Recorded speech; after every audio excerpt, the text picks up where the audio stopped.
most favorite places in Florida. This is St. George Island.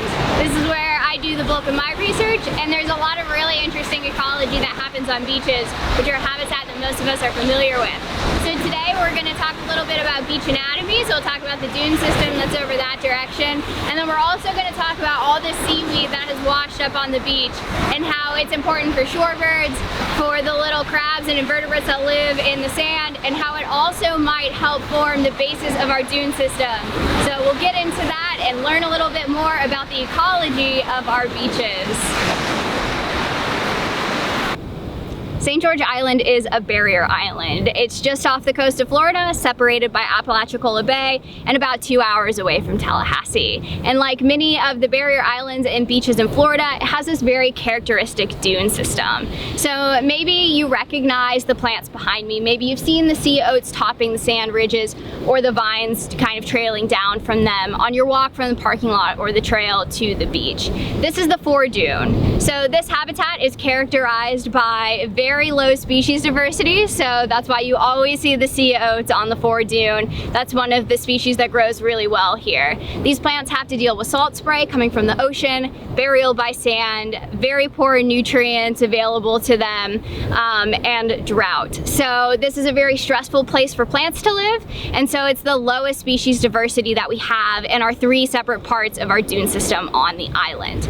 So just behind our foredune is our inner dune. This is a much wetter area, so you get a lot of wetland plants. It still causes difficulties for plants to grow and establish there unless they're adapted for dealing with water. So things like Spartina, which is a marsh grass, grows really well in the interdune. More species diversity there than the foredune, but not as much as the back dune. So the back dune is back behind the inner dune. These are our oldest dunes. You have more species diversity. You get trees, things like pines and oaks will grow back there, especially adapted for barrier island pines and oaks, but still you do get some tree diversity back there. You also get some shrubs and a variety of different grasses and flowers that grow back there. So highest species diversity is definitely the back dune, followed by the inner dune, and then the foredune. And so that follows kind of the change in stressors across the island and also the change in elevation.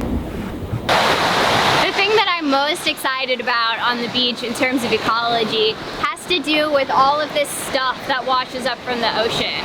So we call it wrack. You may know it as seaweed, but it's just the seagrass and macroalgae that comes in from offshore and washes up on the beach. So the seagrass, there's 2 different species. They come from seagrass beds that are just offshore here in the bay, and then there's also sargassum, which is a type of brown macroalgae that floats around in big clumps. It's carried from the Atlantic over to the Gulf and up onto our beaches. So wrack gets here because it gets stuck in the waves and pushed up on the beach. Once it's on the beach, it then gets blown up further on the beach. So wrack goes through a couple different life stages. So when it's very fresh and just here on the shoreline, it's very important for the beach macroinvertebrates. So macroinvertebrates are just big invertebrates that you can see. So things like crabs, and then little amphipods, little beach jumpers, will also help break it down and eat it as well. And then those bugs that live in the wrack attract shorebirds. So species like the sanderling, like the willet, and then our endangered species like the snowy plover also forage for food in the wrack. And so it's a really important resource for our beach fauna. And then it blows up the beach, and when it blows up the beach, it gets buried by sand. And so you see these piles of sand-covered wrack on the beach that then get colonized by plants.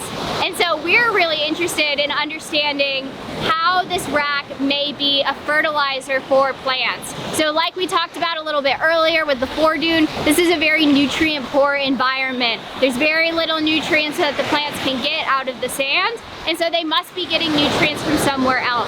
And so we think that this wrack may be really important for providing the fertilization that our dune plants need to be able to grow up and then help build our dunes in the long run. So the way that the dunes get built is by plants starting to establish and growing and then trapping sand. And over time they trap enough sand that they grow a dune, but we think that this wrack may be the first step in those plants getting an establishment on our beach. So it may be super important for building the dunes that protect our coastal cities and towns and are also incredible habitat for the wildlife that live on our beaches. Thanks so much for joining me this week to learn about the ecology of a habitat that you may already know and love. I hope that by learning a little bit more about the lives of the plants and the animals that call the beach home, that you've come to appreciate these habitats even more. Maybe next time you go to the beach, you'll notice the sea oats on the first floor dune or the birds foraging in the wrack. If you've not been to St. George Island State Park, I highly recommend it. It's worth the 2-hour drive down here from Tallahassee. It's really, really a beautiful place. But either way, I will see you at another location next week.